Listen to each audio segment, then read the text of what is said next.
Bonjour, Bertrand Mario, avocat à la Cour au barreau de Luxembourg.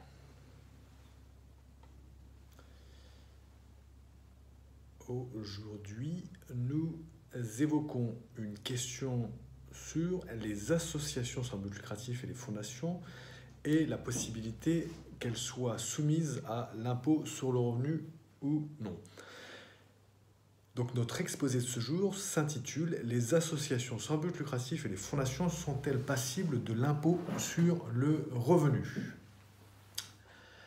Au même titre, alors il faut vraiment faire attention à tout ce qu'on va dire aujourd'hui dans cet exposé parce que il y a, euh, il y a beaucoup de mesures à prendre tout ce qu'on va dire et nous indiquons bien, comme le fait la loi, passible, le terme passible et voilà, c'est-à-dire qu'il laisse entendre qu'il peut y avoir des exemptions nécessairement. Donc on va simplement se contenter aujourd'hui d'indiquer euh, le principe.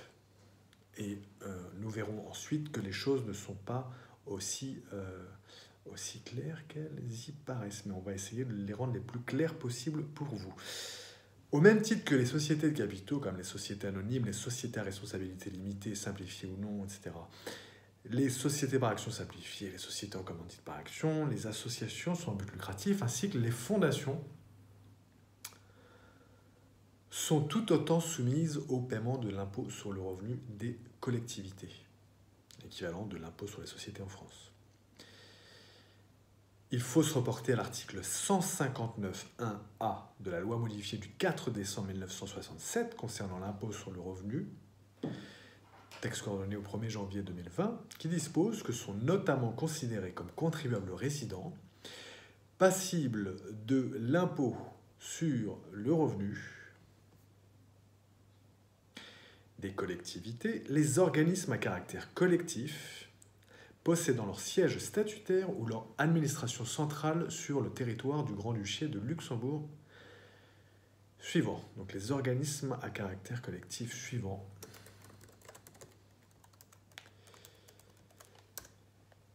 Ceux qui nous intéressent sont les suivants. Donc, les congrégations et associations religieuses sont reconnues que non reconnues par l'État, quelle qu'en soit leur forme juridique.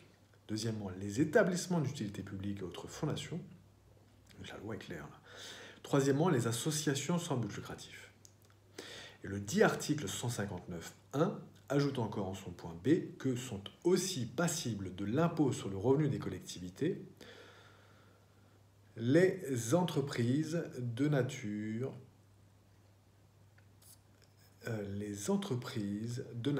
commerciale, industrielle ou minière, même sans but de lucre, de l'État, des communes, des syndicats de communes, des établissements publics et des autres personnes morales de droit public. Et l'impôt sur le revenu des collectivités porte sur l'ensemble des revenus du contribuable. Cependant, comme beaucoup de fois, comme souvent en matière juridique, il y a un cependant, il y a des exceptions. Nous verrons qu'il existe des exemptions, en l'occurrence des exemptions.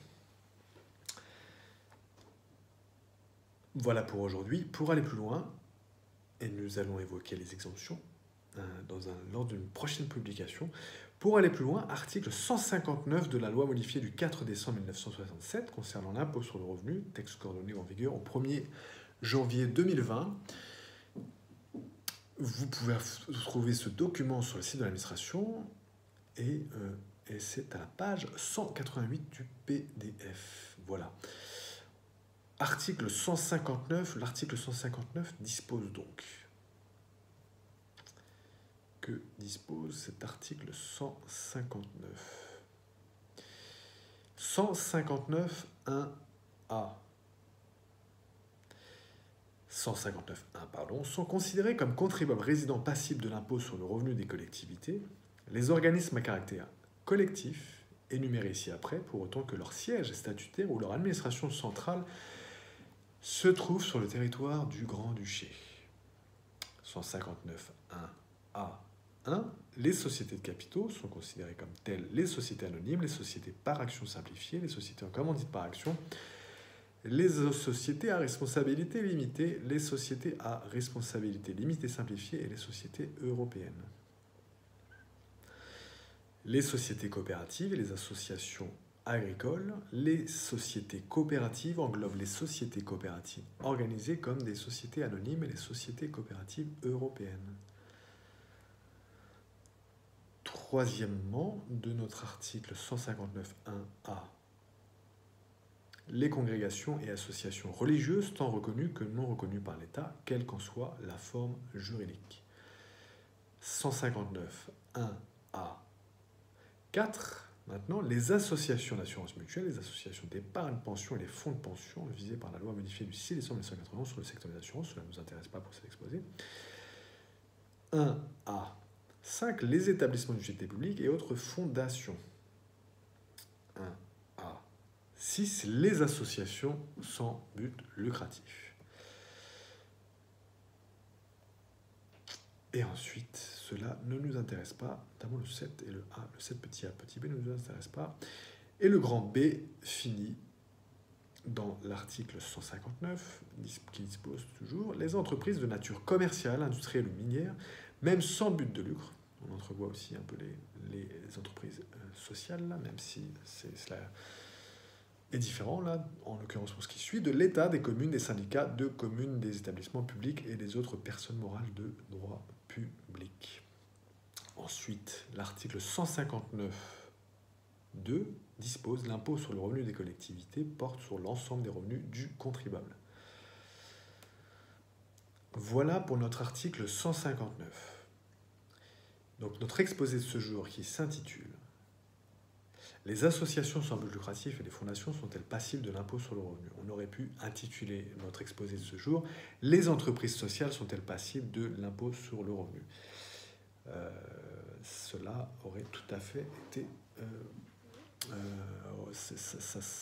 voilà, ça serait aussi applicable pour les entreprises sociales, dans la définition que nous en avons au cabinet, c'est-à-dire qui englobe les entités sans but lucratif et certaines entités commerciales avec une forte vision, une forte mission. Pour terminer, dans cette, comme je l'ai indiqué, j'ai indiqué une petite phrase à cet égard dans notre exposé de ce jour, qu'il y a des exemptions. Voilà.